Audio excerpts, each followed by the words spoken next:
Olá, seja bem-vindo, seja bem-vinda. Que Jesus, nosso Mestre, nos abençoe. Estamos iniciando Espiritismo e Educação pela Web Rádio Estação da Luz, toda segunda-feira, com você, às 8h30 da noite, trazendo, então, a educação na visão do Espiritismo, o que nós precisamos fazer para a nossa transformação moral e também a transformação moral da humanidade. Mas já está aqui do meu lado na tela, nosso Ronaldo Gomes, sempre participando aqui conosco. Seja bem-vindo, Ronaldo. Obrigado, Marcos. Obrigado a todos que já estão nos assistindo aí, Rosane. Eu não estou vendo outro nome aqui, mas que Jesus nos abençoe. Gratidão, mais uma vez, por estarmos aqui. Muito bem. Aliás, já estou vendo aqui. Ah, está aí, já colocou o nosso Wilson José, lá de Recife, e a nossa Rosane prima, enviando aí um abraço, e a todos também que estão aí nos acompanhando. Bem, hoje nós vamos iniciar um novo tema no nosso programa, e como sempre fazemos, trazemos um texto de apoio, né, seja de um autor encarnado ou de um autor desencarnado que tenha escrito, que tenha falado sobre a educação. Hoje o texto é de um espírito, ou seja, de um desencarnado ou de uma desencarnada, já que estamos falando de uma educadora. Ela foi professora na sua última encarnação e escreveu várias obras através do médium Divaldo Pereira Franco. Ela é muito conhecida pelas obras em que ela fala de Jesus, seus ensinos e sua época, mas também nos transmitiu várias mensagens ligadas à educação. Uma delas está neste livro que eu vou mostrar aqui agora, aqui na tela, que é o livro Terapêutica de Emergência, aí psicografado pelo nosso querido Divaldo Pereira Franco, autoria de diversos espíritos. A mensagem que nós vamos utilizar está no seu capítulo 4, Evangelização, Desafio de Urgência, do espírito Amélia Rodrigues.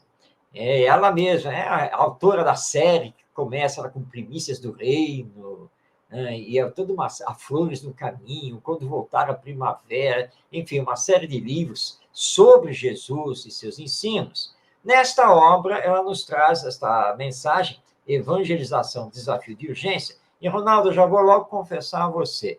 Eu li, reli, marquei, pensei, e o meu último pensamento, a nossa Ivonete, boa noite a você, Ivonete, seja bem-vindo.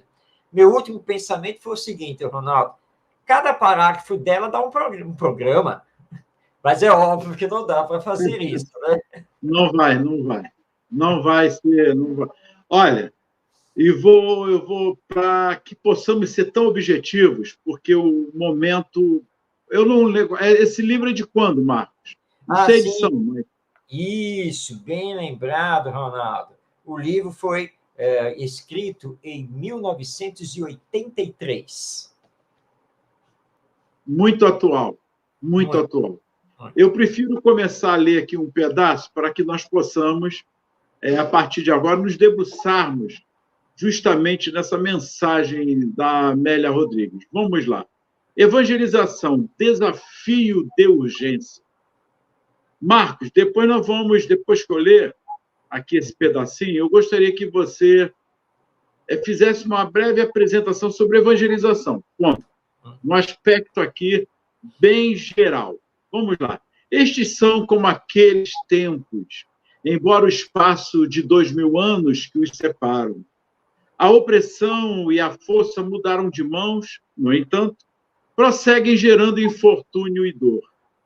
O homem, escravo das paixões, padece a hipertrofia dos sentimentos, enquanto o monstro da guerra, com sua falseante, persiste em devorar vidas.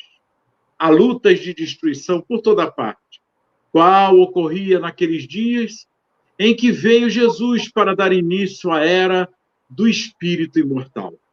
Hoje, porém, pode-se adicionar aquelas condições negativas, entre outras lamentáveis ocorrências, a destruição do Instituto da Família, liberando as crianças e os jovens que se arrojam na desabalada correria da loucura, a graçar avassaladora, parecendo anunciar o fim dos tempos da ética e da civilização, em desolador retorno à barbárie, ao primitismo. Vou parar aqui. Mas antes, como eu disse, e pedi a você, evangelização, Marcos. Senão a gente entra no campo só da evangelização espírita, mas eu acho que aqui ela abrange, é uma visão bem abrangente. É a visão do evangelho que nós ainda não o entendemos. Emmanuel, o nosso querido benfeitor espiritual, através do Chico Xavier, ele tem uma frase muito impactante no final do livro A Caminho da Luz, quando ele diz que a verdade é que nós, cristãos, 2000 anos passados, não conseguimos nos cristianizar. E é verdade. Amélia Rodrigues escreveu isso aqui em 1983. Nós estamos em 2023, ou seja, exatos 40 anos já se passaram. Nós estamos exatamente como estávamos em 83 e estamos exatamente como estávamos lá no ano zero com Jesus. Porque continuamos em guerra, continuamos discutindo, continuamos defendendo interesses pessoais em prejuízo do interesse coletivo e, portanto, tudo isso mostra que estamos longe do Evangelho. Vamos recordar aqui, Ronaldo, aquela passagem em que o doutor da lei, né, o fariseu doutor da lei, chega para Jesus e lança aquela pergunta a queima-roupa, né? Mestre, qual é o maior dos mandamentos? Jesus não se fez de rogado e respondeu em cima: amarás o Senhor teu Deus de todo o teu coração e de todo o teu entendimento. Esse é o primeiro mandamento. E há um segundo semelhante a esse: amarás o teu próximo como a ti mesmo. E toda a lei e todos os profetas estão nesses dois mandamentos. Vamos entender isso? Toda a lei, ou seja, toda a lei divina, e todos os profetas, ou seja, todas as revelações espirituais dentro da lei divina, estão contidos nesses dois mandamentos. Amar a Deus acima de todas as coisas e ao próximo como a si mesmo. Ora, esses dois mandamentos não pertencem só aos cristãos, aos católicos, aos evangélicos, aos espíritas. Não. Também não pertencem só aos judeus. Também não pertencem só aos islâmicos. Também não pertencem só aos budistas. São dois mandamentos universais. Ou seja, todos nós temos que amar a Deus acima de todas as coisas e ao próximo como a nós mesmos. Nem precisamos sair do lugar para saber que não estamos colocando em prática nenhum desses mandamentos. Nós temos muito egoísmo, muito orgulho, nós temos muitas guerras, muita violência, injustiça social, etc. Já que o André Luiz diz que o mal não merece comentário, eu paro por aqui. Então, não é? Evangelização significa nos ligar ou religar ao Evangelho, não apenas na teoria, mas na prática. E ela coloca aqui como subtítulo: Desafio de Urgência. Por que é um desafio?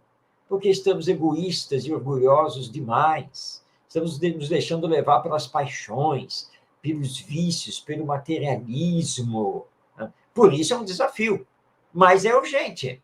É urgente porque não podemos mais continuar como verdadeiros inimigos, né, que nós estamos assistindo ao redor aqui do planeta. E para encerrar essa colocação, vou lembrar aqui uma fala do Dodivaldo Pereira Franco, em que ele diz sobre as guerras que aí estão, né, Rússia contra a Ucrânia, Israel contra o Hamas e assim por diante, né? que tudo isso, na verdade, não é nem não é por pedaços de terra, não é por causa de religião, não é nada disso. É por causa de ódio mesmo. Porque nós continuamos a cultivar o ódio, e claro que o ódio sempre explode em violência. Daí, então, a Amélia Rodrigues tem razão. Como nós precisamos da evangelização para nos evangelizarmos, para estarmos, de fato, com o Evangelho. E ela faz essas observações, e como você bem colocou aí, a falta do Evangelho. E aí todas as religiões, isso aqui é interessante, eles pregam o amor ao próximo. Mas nós vemos na prática, em muitos casos, a radicalização e o fanatismo, que acabam destruindo a própria religião em si, defamando, perdão, a própria religião em si, e não sei de onde tiram ensinamentos que não condiz com a prática. Não é interessante isso, Marco? A religião em si está ali no seu ápice, na sua educação, mostrando todo o aspecto até pedagógico de ensino, de amor ao próximo, todas. Até o Alcorão traz esse aspecto, todos eles. Mas, na prática, o que vemos são deturpações, porque os homens que estão à frente se debruçam numa palavra, numa vírgula, e nas reticências, e colocam seu bel prazer, aí entram as ideologias. Marcos, mas entra um aspecto, antes de entrar no texto, que estamos no texto, ainda que não pareça. Mas, assim, o sentido da religião é uma coisa, ok? Isso é preciso separar. Mas e o aspecto da religiosidade? Será que não é isso que está faltando? Ou se está, de uma certa maneira, distorcida? Religião e religiosidade. É por isso que Allan Kardec, quando ele discute isso, ele é bem claro. Bom, o Espiritismo é uma religião? Não do ponto de vista formal, sacerdotal, dogmático, teológico. Não. O Espiritismo, desse ponto de vista, não é religião. Mas é religião do ponto de vista das consequências morais da sua filosofia e por ter nos ensinos morais de Jesus um roteiro para a própria vida. É por isso, Ronaldo, que o plano espiritual inferior, né, esses espíritos vivem nos atacando, porque é fácil você criar deturpação no meio, por exemplo, do catolicismo, que tem, né, todo um sacerdócio, hierarquia sacerdotal, que tem teologia interpretativa do evangelho, aquela coisa toda. O espiritismo não tem nada disso. Não tem. E quando você olha o centro espírita, o que você vê? Você vê apenas voluntários, mesmo os diretores. Todo mundo está ali por amor, de boa vontade, né, para tentar seguir os postulados do espiritismo e auxiliar o próximo. É por isso que existem muitos ataques e que muitas pessoas não querem considerar o espiritismo uma religião. Ela é, de fato, porque entra para esse campo que você colocou, que é o da religiosidade, que é o sentimento de fé, o sentimento real da crença. Nós, espíritas, precisamos procurar sentir o evangelho, porque quando você sente, você se sensibiliza, você se humaniza, e não precisa ficar decorando as passagens do evangelho, não, porque o que você precisa fazer, na verdade, é praticar se melhorando. Então, Ronaldo, tem uma diferença realmente muito grande em você encarar religião, desse ponto de vista formal, e religiosidade. Religião realmente não falta, né, Ronaldo? Olha só, vamos listar algumas aqui. O que nós temos aqui na Terra? Espiritismo, catolicismo, protestantismo, judaísmo, budismo, islamismo, shintoísmo, confucionismo, etc. Não falta religião, é só você escolher. Mas nem sempre nós encontramos nas pessoas ditas religiosas a religiosidade, que é o sentimento. que é a prática de fato que pede a sua religião. E aí entra nesse aspecto que ela diz aqui. Olha que interessante. Estes são como aqueles tempos, embora o espaço de 2000 anos que os separam. Será que tem 2000 anos? Aí eu entro no tempo de Deus, porque é ontem, o passado, o presente e o futuro se misturando. Parece que nós estamos em 2000, na época do Cristo. Estamos embainhando pegando nossa espada e cortando as orelhas. Enquanto Jesus fala, não aprenderam nada do que eu estou falando com vocês? Ainda há 2000 anos, não entenderam absolutamente nada? Porque parece fácil. Até porque, se fosse fácil, já teria se transformado, porque essa transformação ela não está no outro. Ela está em mim, está no individual. Mas ainda permanecemos esperando que o outro se transforme para que eu me transforme. Marcos, é estranho, mas é o que nós vemos. Eu só vou me transformar se o outro se transformar.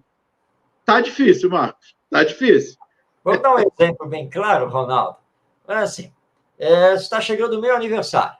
Tá? Comuniquei a todo mundo que eu vou fazer aqui uma festinha, vamos ter um almoço e coisa e tal, né? Aí, sou espírita, estou fazendo o programa Espiritismo e Educação, falando do Evangelho, Jesus, a necessidade de nos amarmos. Aí, entrou mensagem no WhatsApp, aí eu vou olhar. Aí falo assim para minha esposa, olha só, como é que pode? Olha só, meu filho acaba de me enviar uma mensagem dizendo que não vai vir para o meu aniversário. Pode uma coisa dessas? Ele está pensando o quê? Etc, etc, etc. Aí é o que nós estamos colocando. Mas espera um pouco, você não acabou de fazer um programa maravilhoso sobre o amor, a necessidade do evangelho? O que você está fazendo agora, falando? Olha a sua atitude totalmente contrária às lições do evangelho. E o que tem acontecido é muito isso, e você colocou muito bem, Ronaldo. Nós estamos esperando dos outros a aplicação do evangelho, quando, na verdade, tem que começar comigo. Eu tenho que fazer isso, eu tenho que me modificar, eu preciso me melhorar, ter mais compreensão, respeito, paciência, estar pronto para ajudar. Né? Tem que começar comigo. Mas e os outros? Cada um tem seu tempo. Você faz a sua parte. E quem sabe a sua parte não vai servir de exemplo para que o outro, depois, na sequência, comece também a fazer a parte dele. Mas se você só está esperando que os outros façam, não vai acontecer, porque provavelmente eles estão esperando que você faça. Aí é aquela coisa. Eu estou aqui na telinha esperando o Ronaldo fazer. O Ronaldo está na telinha esperando o Marcos fazer. Quem vai fazer? Ninguém. Não é mesmo?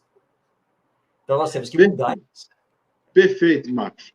E, olha, assistindo sobre a guerra, eu vi agora quando o povo acaba invadindo lá o depósito da ONU para pegar os mantimentos, e a frase que foi usada é perdendo o sentido de civilidade.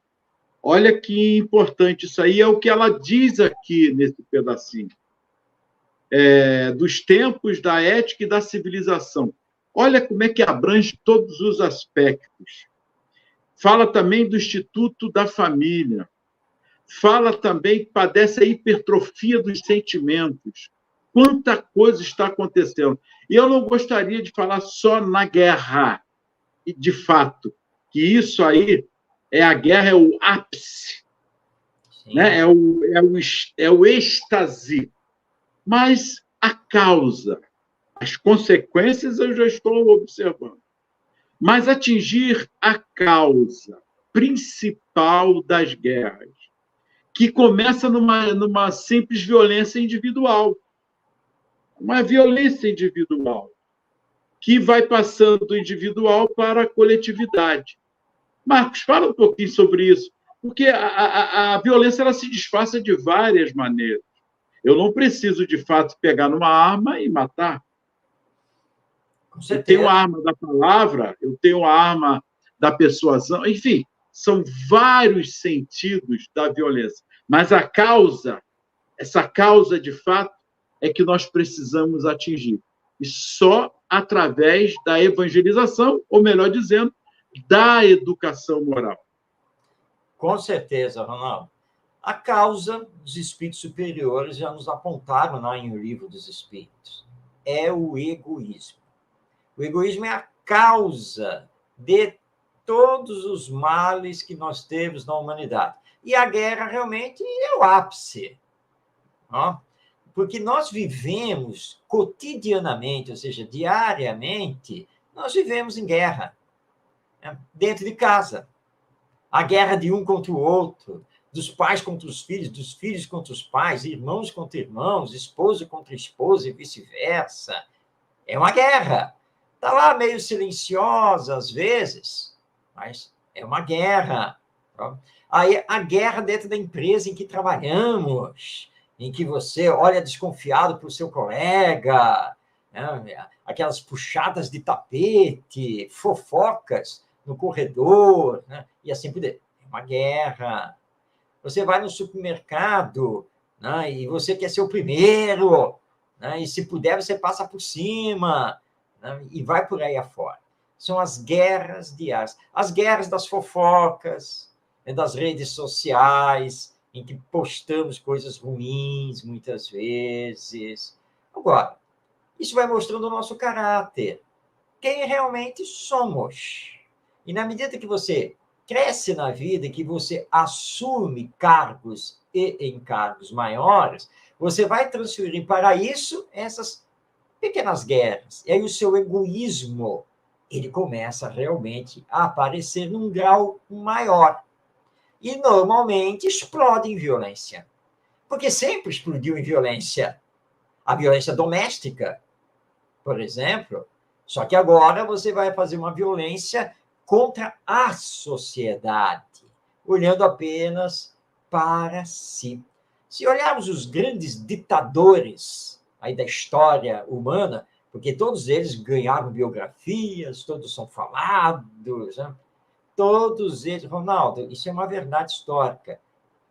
O povo sempre foi oprimido, mas eles sempre viveram do bom e do melhor. Não é? Essa é a verdade de todos eles. Não tem ditador que tenha exceção, porque é o egoísmo. Tudo para mim, tá? E os outros que se sacrifiquem por mim. É isso o que acontece. Portanto, a causa é o egoísmo. Como vamos destruir o egoísmo? Nós já tratamos disso aqui no programa, Livro dos Espíritos. Somente através da educação moral ou evangelização, porque o evangelho é o nosso roteiro, tem que ser o nosso roteiro. Agora, o aspecto humano, a humanização, ela também está ligada à evangelização, o aspecto moral. Porque nós falamos evangelização porque somos espíritas? Não, evangelização no âmbito de qualquer religião. Mas a evangelização em si pede emergencialmente esse desafio de urgência, como ela diz aqui, que é a humanização, o espírito de humanização. Fala um pouquinho também sobre isso, Marcos, porque fica parecendo que a gente quer jogar espiritismo. Não, não é isso. Não é isso. Nós somos espírita com uma visão científica também, de fato. Olha que interessante, porque é isso que o espiritismo pede. A ciência, numa filosofia e junto com a religiosidade de todos nós, nesse sentido de religarem. Mas esse aspecto de humanização, aliás, o tempo todo, a vida de Jesus foi preconizada como exemplo de humanização. Sem isso também, como entender a lei divina, a lei da espiritualização, se humanamente, Marcos, estamos também nos perdendo? É verdade, Ronaldo. Apesar de sermos seres humanos, o que mais nos falta é a humanização. Não resta nenhuma dúvida quanto a isso, porque nós somos os únicos seres aqui na face da Terra que matamos gratuitamente. Por matar, pura e simplesmente. Somos uns seres aqui da Terra que nos violentamos sem mais nem menos. Somos os únicos seres aqui na Terra que destruímos a natureza por destruir. Pura e simplesmente. Ó, acho que os animais ditos irracionais, mas que, na verdade, são seres em processo de evolução, devem muitas vezes olhar para nós, né?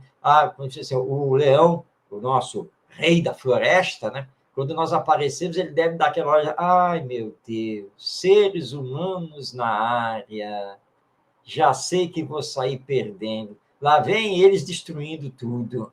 Aí nós nos queixamos que ele nos ataca. Ele está nos atacando porque ele precisa defender o território, porque ele sabe que nós somos super predadores e somos capazes de matar, né, os filhos dele, a esposa dele, por pura diversão.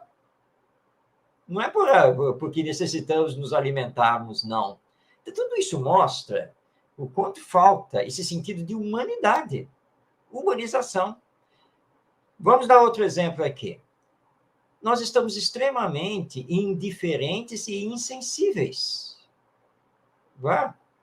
Você olha o noticiário, guerra aqui, feminicídio ali, não sei o quê e tal, e tudo bem, tá, não está acontecendo aqui perto de você, não mexe com você, tem nada a ver com você, então tá bom, tá tudo bem, vamos tocar a vida, pronto, e acabou. Tá? Aí alguém da família está passando por alguma necessidade, precisa de alguma ajuda, qual é a sua primeira reação? Não quero nem saber. Tá? Família só dá dor de cabeça. Né? Se eu emprestar um dinheiro, já sei que não volta. Se eu prestar um favor, já sei que não vai me dar nenhum obrigado. E você não quer nem saber. A pessoa desencarna, tudo bem, pelo menos não está mais sofrendo, não. Mas acontece que a morte não é o fim de tudo, e você vai responder pela falta de caridade, pela falta de sensibilidade, essa falta de humanização. Então, é urgente, nesse processo de educação ou evangelização, nós trabalharmos isso, ou seja, nos sensibilizarmos para combater a indiferença, o egoísmo, o materialismo. Então, nós precisamos juntar as coisas, religiosidade e humanização. Eu diria assim que são duas faces da mesma moeda e que a nossa educação está precisando trabalhar com urgência. Marcos, bem lembrado que você falou aí, eu lendo um pedacinho aqui, ela diz assim, ó, há lutas de destruição por toda parte. E realmente é por toda parte. Qual ocorria naqueles dias em que veio Jesus para dar início à era do Espírito imortal.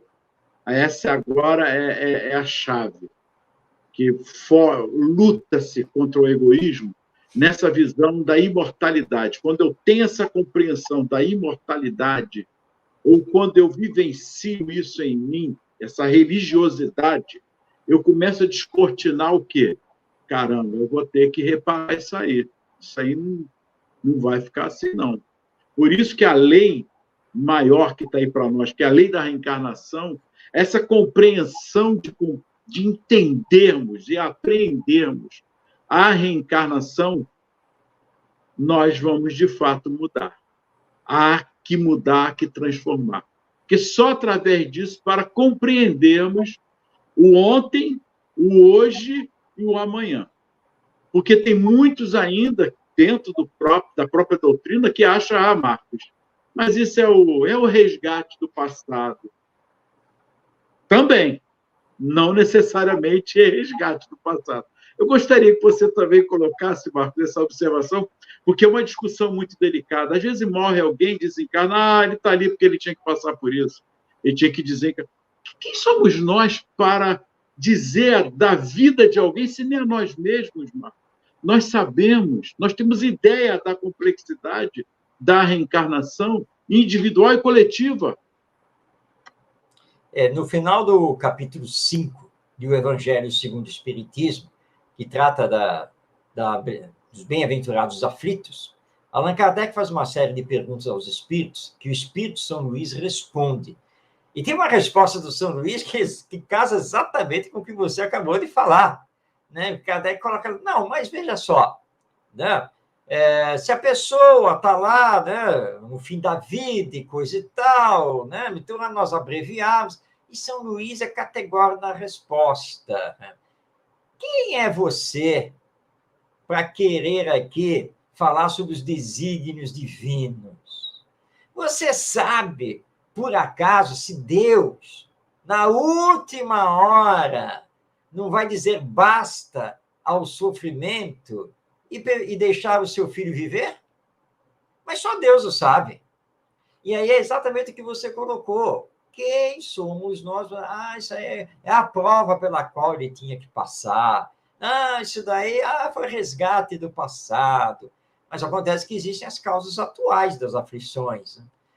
Que são baseadas justamente no egoísmo, na imprevidência, no orgulho, e vai por aí afora. E às vezes não tem nada a ver lá com as vidas passadas. Agora, você colocou a questão da imortalidade e que deve mexer conosco. Realmente, quando o Espiritismo nos apresenta que somos almas imortais, que a morte não existe, pelo contrário, existe uma vida futura, que é essa vida que continua depois da morte, realmente tem que mexer conosco. Tem que nos modificar. Porque, opa, eu não posso mais me manter assim. Até porque acabei de aprender com o Espiritismo, que é da lei divina, que sempre, mesmo que eu queira fugir, mas sempre eu terei que responder pelas minhas escolhas e pelas minhas ações.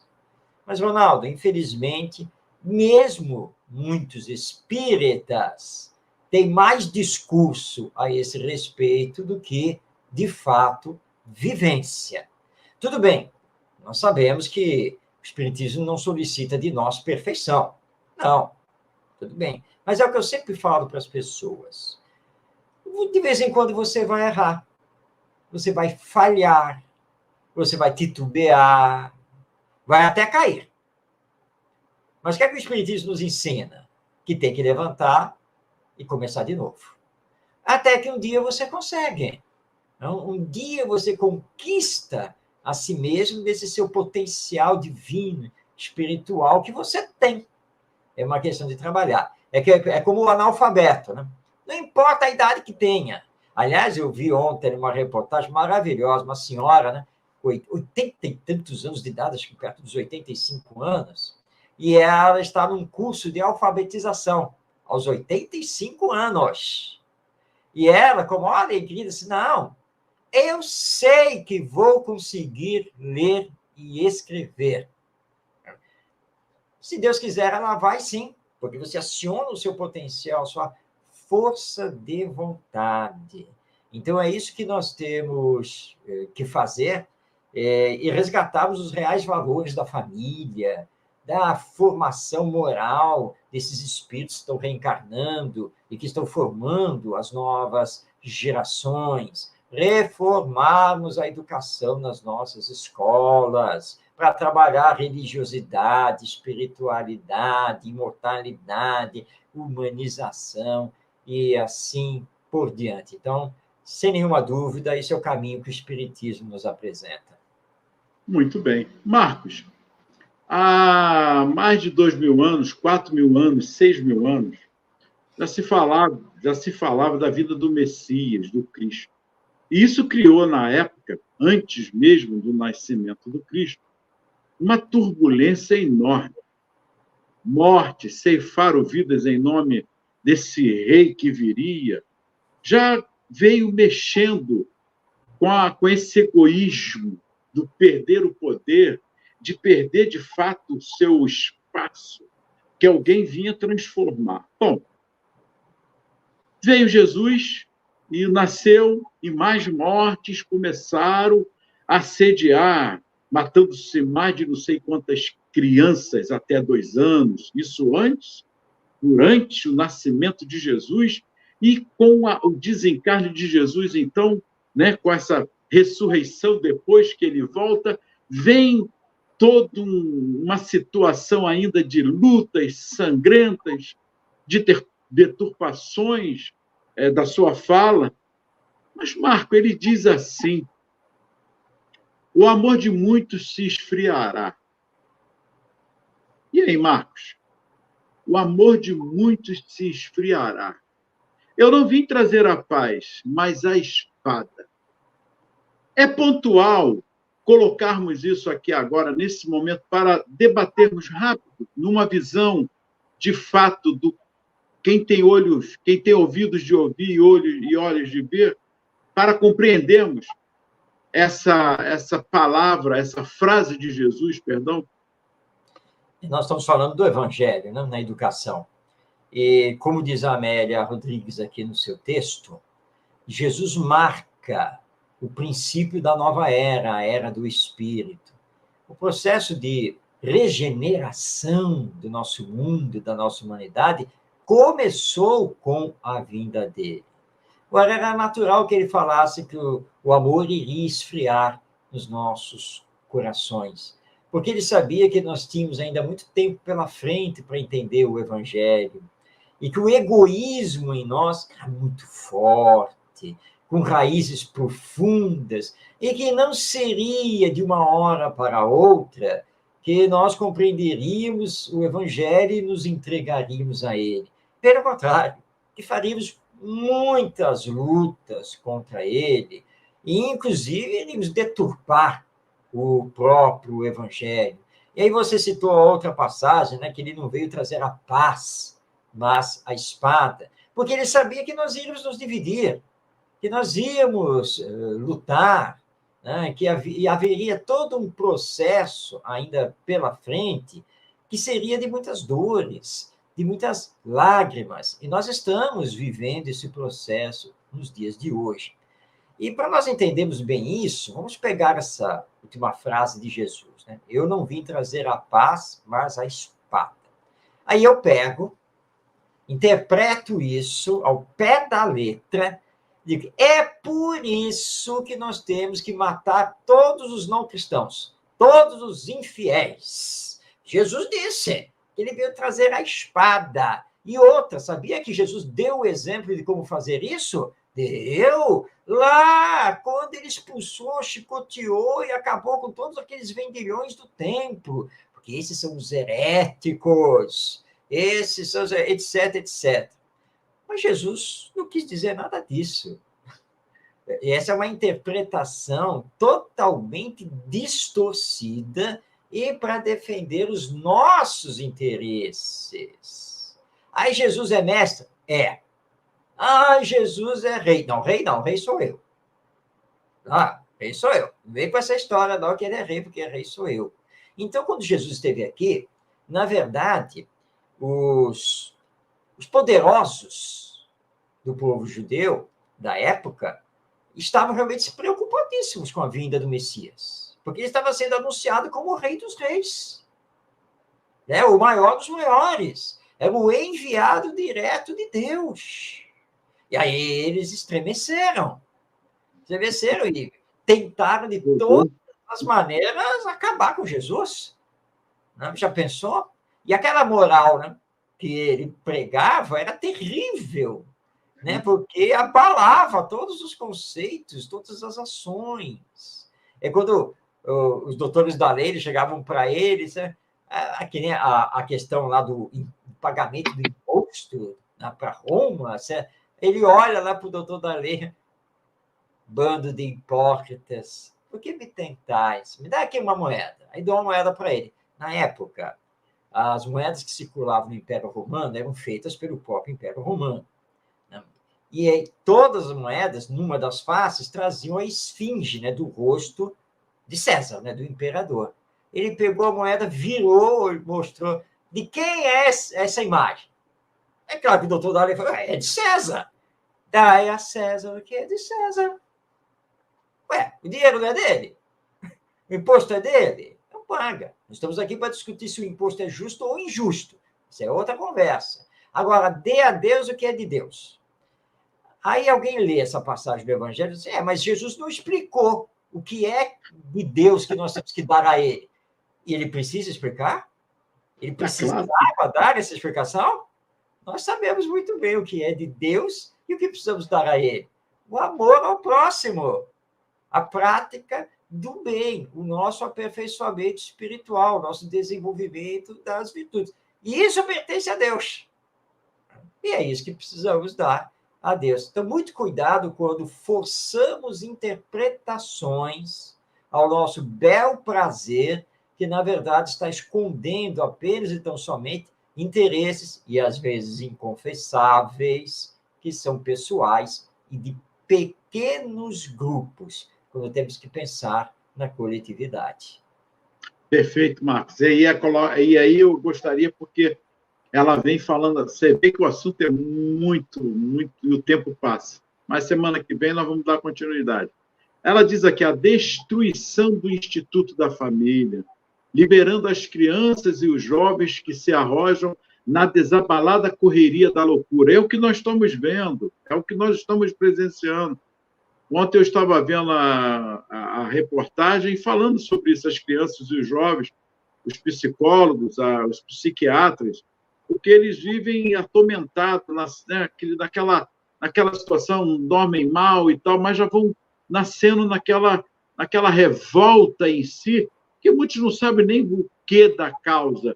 E aí entra as falsas ideias, vamos usar as ideologias que se preconizam em qualquer guerra, e você acaba tomando partido de viu? Porque na verdade é essa aí, olha só. E aí você toma dor de ambas as partes.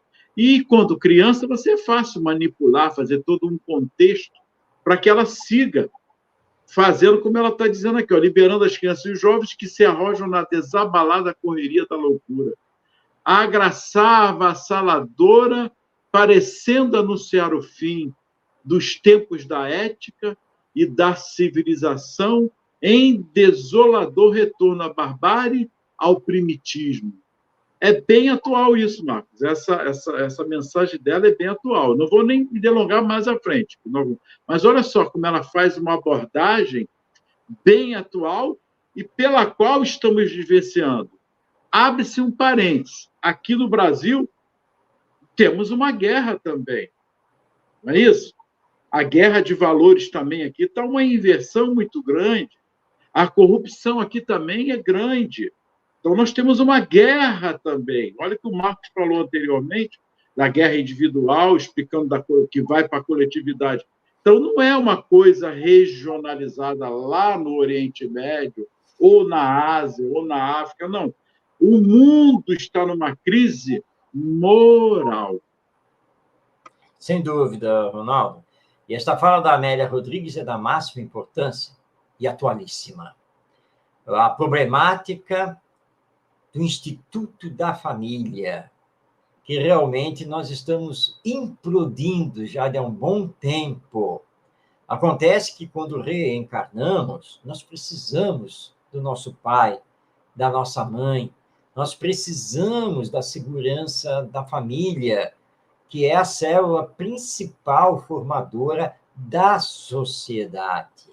E ela coloca muito bem, porque na medida em que nós estamos desagregando a família, na medida em que a família está se desleixando da educação moral dos seus membros, nós estamos lançando na corrente social diariamente milhares, milhões de espíritos reencarnados, em que não corrigimos as más tendências deles, em que não desenvolvemos as virtudes deles, mas estamos deixando eles entrarem na vida, né, normalmente carregando desleixo, egoísmo, orgulho, se deixando levar por esses equívocos dessas raves, dessas baladas, aí as drogas, o álcool, a depressão, o sexo irresponsável começam a tomar conta.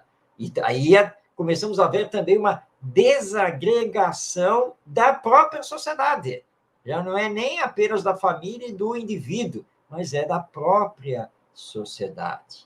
Por isso, então, a Amélia Rodrigues vem novamente com essa chamada evangelização, desafio de urgência. O que nós estamos fazendo com essas novas gerações? Como podemos largar crianças e adolescentes aí na vida, sem rumo, sem ideais enobrecidos, nada, vivendo apenas um dia atrás do outro, se matando por causa de dinheiro, de lucro capitalista selvagem, ou simplesmente cometendo um suicídio. Porque quando você desgasta as suas energias loucamente, como ela coloca aqui, é um suicídio. Acontece que isso nos leva a uma verdadeira barbárie, né? A um primitivismo que ela coloca aqui no final, né, desse parágrafo. Mas nós somos seres humanos, espíritos imortais reencarnados, destinados à perfeição. Ela escreveu isso aqui 40 anos atrás, era outra época, era outra circunstância. Claro que era outra época, não resta nenhuma dúvida, mas ela é muito clara no texto. Mas continuamos a fazer as mesmas coisas. E é como nós iniciamos, Ronaldo. Qual é a diferença entre a década de 1980 e essa década de 20, agora, do terceiro milênio que nós estamos vivendo? O que está de diferente no que já existia lá na década de 80 e o que está existindo hoje? Não tem nada de diferente. Pelo contrário, as coisas agravaram, como ela lembra aqui. Por quê? Porque nesses 40 anos nós continuamos a bater na família. Nós continuamos a gerar escândalos e crise moral, de valores, em discussões sem fim, ligadas a 1000 ideologias, ideologia de gênero, ideologia disso e daquilo e tal, e a família está se deteriorando. E na medida que a família se deteriora, as novas gerações se perdem. Mas como será o nosso futuro se somos imortais e precisamos nascer de novo? Precisamos pensar seriamente sobre isso. Marcos, aproveitando, vamos aqui. Eu não sei se você está sabendo, agora, ele deve estar com 31 anos agora, nasceu em 91, 32 anos. O nome dele é Jesus, ele conta uma parábola, a parábola do bom samaritano. Você poderia falar para nós aqui, porque é agora atual, ele é de 1991, ele está com 31 anos, se não me engano, é 31, 32, eu vou fazer 32 agora, dia 24 de dezembro. Ele fala sobre a parábola do bom samaritano. Você conhece ele? Eu queria ouvir de você atualmente, ver, não sei, ele fala sobre o amor, eu seguir, eu não sei. Você conhece essa história? Eu já ouvi falar dela, já me contaram aí desse Jesus essa parábola. Se não me engano, era assim, né? Ele diz que tinha um homem que estava viajando de uma cidade para outra, e ele foi assaltado. Bateram nele, levaram tudo dele e deixaram ele lá caído. Aí passou um padre, e o padre não fez nada, seguiu em frente, que estava cheio de compromissos. Aí veio um pastor, também não fez nada, disse que só ia rezar, porque esse mundo está muito violento. E aí passou um homossexual. Aí parou e atendeu. Carregou lá o homem que tinha sido assaltado, levou lá para a UPA, essa coisa toda, tá? Conseguiu localizar a família e tudo mais, tá? Então, essa é a história. E parece que Jesus, né, esse que contou essa parábola aí que ele faz uma pergunta no final, né? Quer dizer, qual dos três que passaram lá pela estrada, ou seja, o padre, o pastor e o homossexual, qual desses três usou de compaixão para aquele homem que tinha sido assaltado? O homossexual. O homossexual. Só tem uma resposta, né, Ronaldo? Que foi da terceira pessoa, aquele homossexual. E dizem que esse Jesus encerrou essa história dizendo, então, é o que você precisa fazer. Mas tem um detalhe nessa história que eu tenho pensado muito. Mas quem é o homem que foi assaltado? Sim, é. Quem é? Ele não perguntou, não quis nem saber nada. Pois é, Ronaldo, se eu não sei... Se era ruim, se merecia até isso, não se questionou. Nada. Será que ele quis dizer com isso? Será que ele não quis identificar o assaltado que significa que eu tenho que utilizar de compaixão para qualquer pessoa? Interessante que passou lá até um político também, que você falou, acho que foi um político, passou uma opção de gente, né? Padre, que tem o sentido da religião. Agora, um homossexual que não quis saber nada, é interessante. Eu gostei ele está com 31 ou 32 anos. Voltando à realidade. Ele vai fazer 33, vamos colocar ele na cruz? Pois é. Mas antes de colocá-lo na cruz, eu acho bom fazer uma visitinha para ele. Não sei não, porque eu gostei dessa palavra. Bem atual. Marcos, bem feliz. E olha, gente, não está combinado não, hein? Foi agora para vocês perceberem a importância da atualização da mensagem do Mestre Jesus. Olha que interessante. E semana que vem promete, porque tem muito mais sobre esse aspecto da evangelização do nosso Mestre Jesus, que é atual, muito mais do que atual, porque ainda não estamos vivenciando a mensagem dele, amar a Deus sobre todas as coisas e a teu próximo como a si mesmo. Não há como amar a Deus se eu não amo o meu próximo. Se eu não amo o meu próximo, não tem como amar a Deus. Muita paz, que Jesus nos abençoe. Marcos, gratidão, Tavares e todos. Muita paz. Obrigado, Ronaldo Tavares, que está aí na técnica. Então, lembrando a você que nos acompanhou hoje, que todo esse nosso bate-papo teve por base o livro Terapêutica de Emergência, psicografia de Divaldo Pereira Franco, especificamente o capítulo 4, Evangelização, Desafio de Emergência, mensagem assinada pelo Espírito Amélia Rodrigues. Obrigado, Ivonete. Então, é muito bom estar com vocês. Um abraço a você e todos que nos acompanharam, que vão ainda nos assistir, já que o vídeo vai ficar disponível no YouTube. Este é o programa Espiritismo e Educação, que vai ao ar toda segunda-feira, 8h30 da noite, pela Web Rádio Estação da Luz. Um grande abraço a você, paz na sua vida e até semana que vem.